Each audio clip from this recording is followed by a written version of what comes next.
इमाम हुसैन आए तो जनाब उमर के सामने खड़े हो गए, कहने लगे उमर नीचे उतरो, मेरे नाना का मिंबर है।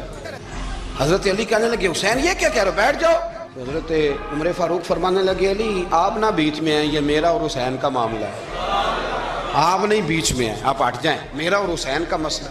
क्या कहा बेटे, का उमर उतरो मेरे नाना का मिंबर है।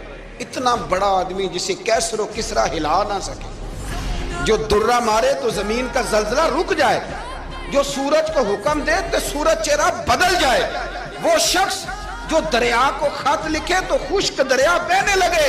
उमर उतरो मेरे नाना का मिंबर है। फारूक आजम जमीन पे उतर आए, हाथ बांध के खड़े हो गए, कहने लगे हुसैन मैं उतर गया पुत्र, मिंबर तो तेरा है या तेरे नाना का।